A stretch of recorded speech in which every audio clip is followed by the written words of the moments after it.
Welcome to the Marketecture Podcast. This is Ari Paparo. We're broadcasting from Cannes. All week, we're going to be publishing short interviews with interesting people here at Cannes. We hope you enjoy it, and we'll be back next week with a Cannes wrap-up and our normal format. Welcome to the Marketecture Podcast. This is Ari Paparo. I'm here in Cannes, and I have the pleasure of speaking with Tony Marlow, who is the CMO of LG Ad Solutions. Tony, thanks for being here. Hey, Ari. Thank you so much for having us here. Really excited to chat. The LG suite is pretty nice. You've got chips. I've been offered coffee. We have a private room to record. Is this how you always roll? You know, you can never have enough caffeine at these things, right? I think half of the industry is here. At least half of them are jet lag. Coffee is a must. So lots of coffee here for everyone. All right, so let's just start with the basics. What's the latest on LG? Everyone knows your devices. You probably have some in your living room. Big ad business, I believe mobile as well as TV. So just give me the latest and greatest. Yeah, well, for anyone who's listening who might not be familiar with us, at a basic level, we have the footprint of about 200 million LG TVs worldwide, about 45 million of them in the US, and we're able to help facilitate advertising moments on them. So whether that's directly on the home screen, which we'll call home screen or premium CTV native units, or within our own fast service LG channels. So in the US, for example, there's somewhere north of 350 channels. It's all free. It's all available via streaming, and it's ad supported. So that's what we do. And in terms of what's the latest, I would say some of the ad innovation, meaning shoppable ad units that have advanced formats, additional functionality that you traditionally didn't see in linear version of television ads. Even our 3D ad units seem to be gaining a lot of traction, where when you turn your TV on and you're at the home screen, you're in this moment of choice, trying to discover what your content is. And there's an ad unit that just appears to extend beyond the boundaries of the unit slot. It's just something that's really engaging, particularly while someone's in discovery mode. So we've been talking a lot about the innovation there. And then, of course, there's the creative side of it. So we've been talking about the art and science of CTV. So that's a little bit of the art. And then on the science side, it's about making sure those ads hit the right people. And so we're here on the ground talking about the art and science of connected TV. And I guess the only other thing I would say is it's interesting. Connected TV is sight, sound, and motion that we've always loved about TV, but it's also the addressability that we love about digital channels. And I think while that's been true for a while, I think everyone's starting to recognize that now. Right. Okay. That's a lot to think about. 3D ads. I want to dive on that. You can't dangle that in front of me. You go into a marketer or an agency and say, hey, 3D ads, and their interaction is like, that's so cool. How do I build that? And so just in general, like, how do you scale innovation in when, people want to be on the bleeding edge, but it's just not going to reach that many people? So firstly, the inventory is there, the availables. But you're right. In terms of the creative requirements, we have our own in-house design team. We help our clients build those ad units. For example, we recently did one with a famous perfume brand. The perfume bottle sort of pops out from the screen. And just to be clear, obviously this is an audio format. We don't have the visuals. We're not talking about the red and blue glasses that you used to get while watching. We're talking about a unit that just seems to extend beyond its boundaries. And it's a really cool innovation. We recently in New France, we found that there was a lot of interest to get it against it. And it's really about the creative execution of it. That's a bit of a challenge, which is why we take the lead on that typically, but the scale is there. And do advertisers think about all glass the same, or do you have to convince them like, hey, I'm doing this 3D unit, it's great, blah, blah, blah, but I want it both on the TV and the handheld device, or are they still in silos? That's an interesting question, because I'd say even within connected TV environments, there are other OEMs, right? We're not operating in a vacuum, pretending that doesn't exist. And even between those OEMs, the units are not exactly the same. So I think luckily though, so that is true, but luckily there's not that many. If you work with us and one other OEM, that's about half of the US market. Add a third one in there, you're starting to edge closer to 3/4 of the market. So luckily there's not a lot of players. When it comes to cross-device, those innovative units do tend to live within the connected TV environment because it is such a unique format. You're talking about the largest screen in the home. You're talking about, as we were saying before, the sight, sound, and motion of television with the data supplied by all of our data sources. Mobile is a little bit of a different beast. The canvas is a smaller size. It's much of a personal device. We do cross-screen campaigns across other devices such as mobiles or tablets within an LG household, but the units aren't always exactly the same ad style. Right, that makes sense. Now, you mentioned other OEMs, so that sort of begs the question, do advertisers think of the OEM cohort as a channel separate from the broadcaster channel or the other kind of sub-segments within CTV? Do people say, I want to buy Vizio plus competitor X and Y, or is it just media and everyone's competing for everything? It's interesting. I'm not sure I've seen a consistent answer to this. So I think there is, and you use the word cohort, which I think is appropriate because I don't think of the other players as necessarily direct competitors. The duplicated reach is extremely low. So you're talking single-digit % duplicated reach. And think of it like this, especially the main TV within the household. You have an LG on the wall or it's a different brand. You're typically, it would be very unusual for you to have more than one, although I'm sure it occurs. But it means that when you're reaching the LG audience, they're different to OEM A or OEM B or OEM C. So, I think the way that makes most sense to look at it is the term we use is going direct to glass, as opposed to a myriad of these OTT players where you might have 15, 20 different players and it starts to become really challenging to control things like frequency, which is obviously poor experience for a marketer. It's wastage, poor experience for the user if you see too many ads in too short a period of time for the same brand. So I love that you said cohort. They're not necessarily direct competitors, although obviously we believe we have unique advantages, but it's such a unique space going direct to glass. I wouldn't normally ask you about a competitor, but there's one that sticks out. I'd just love to get your hot take. What do you think of Telly, the free TV? I don't know. It's interesting. For me, I won't speak directly about them, but I will say the concept that they've taken to market. There's something interesting about it, right?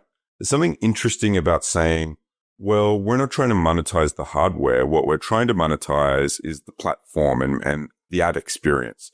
And I do think there's something to that. Again, not necessarily speaking directly about their company, but I think that there's a world where subsidizing the hardware using advertising makes sense. Now, should that number be 0? I think probably not. Think about distribution. Why would a Best Buy, why would Amazon carry a $0 product when there's no margin in it for them? So I think distribution becomes a tremendous problem at a $0 product. But if we talk about the concept of significantly subsidized, there's something interesting in that. And it also gives people choice. If you want a really inexpensive hardware option, they've got the choice for that if they want to pay a little bit more and have a premium experience. I think for us at the moment, though, this is not really a game that we're directly in. For us, it is about building these beautiful televisions, these beautiful experiences, and the beautiful advertising opportunities that go along with it. Yeah, the TVs essentially already are subsidized to some extent, but I wouldn't want to be the executive that had to go to Korea and try to tell them the TVs were going to be free. So let's talk about Cannes. So the theme, I think, at Cannes is very obvious this year, which is AI. I just heard 2 guys on the street say that next year no one's coming to Cannes. They're just going to send their agentic agents to talk to each other. It's day one. So what are you hearing?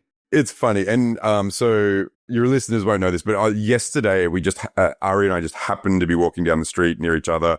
We had a chat. So I'm absolutely going to steal something that you said to me, but you were saying to me that you think that this is going to be the agentic AI. That will be the topic that's hot here. And I have to say here on day one, Monday of Cannes, I think it's true. I think the conversation in the past, even 12 months ago, I think AI was more of a buzzword without a lot of wood behind the arrow. People were talking about it, but there weren't a lot of practical use cases. I think now you're starting to talk about AI for purposes of creative generation, making the ad units themselves, or making variants so you can A/B test a large number of ads. I think you're starting to talk about AI agents that do things like creating targetable segments, and maybe even targetable segments that the human mind doesn't understand in terms of age and gender. It's much more sophisticated than that. And I think we're heading down the path where there will be a marketplace for these AI agents that do things like control your media plan. If you're an agency, it will extend your team and extend the superpower of all those humans that are already doing this stuff, but make it much more granular and targetable. So I think that's a hot topic right here, right now. And are clients coming to you and saying, what are you doing with these AI agents to help us, like the targeting example? And or are they saying, just give us all the raw data and inventory, we're going to do it? Yeah, I think there's a lot of questioning around how can AI generally help us? And it does tend to be in those 2 areas. We were talking about the art and science of TV.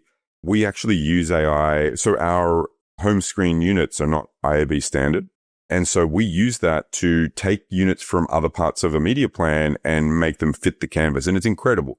I'm actually astounded at how often it needs either little or no human additional effort to sort of make it fit that canvas. So on the creative side, we're already using it. You may have seen we made a few recent announcements over recent months, for example, with ZenApps, where we're using AI segments. So we're starting to get into that game as well. And the clients do expect it. I think everyone understands this is coming down at a pace we've never seen before. So if you and I are having this conversation in 1 year's time, I think it will be our AI agents will be numerous in nature. I think there'll be so many, it'll be hard to talk about. And it's happening at that kind of trajectory. I didn't see that announcement, or I don't remember.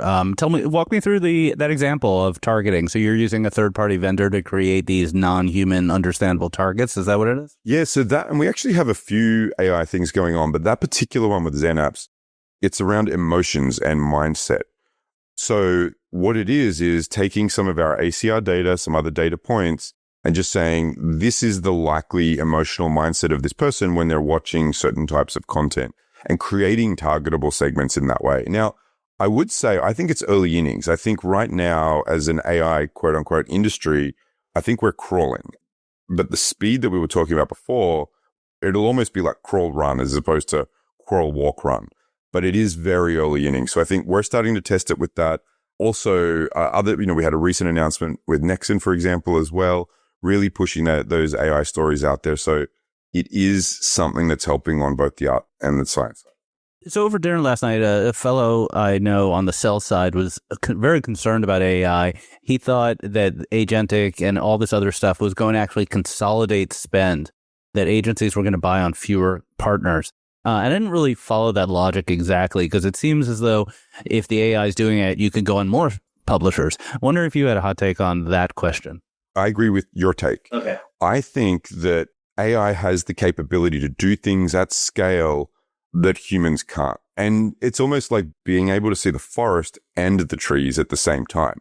And I think most humans are either sort of in one mode or another. I think it is able to get into maybe granular areas or maybe places of not large scale, but cobble enough of them together to form a long tail that we won't. So I think that my guess is if you're in a media planning agency, your human team will have an AI team that help them consolidate these nooks and crannies of highly desirable content that may not have enough scale on its own. I suspect that's where it's going. So all this cutting edge AI stuff is great, but by far the hottest thing in the CTV industry is pause ads.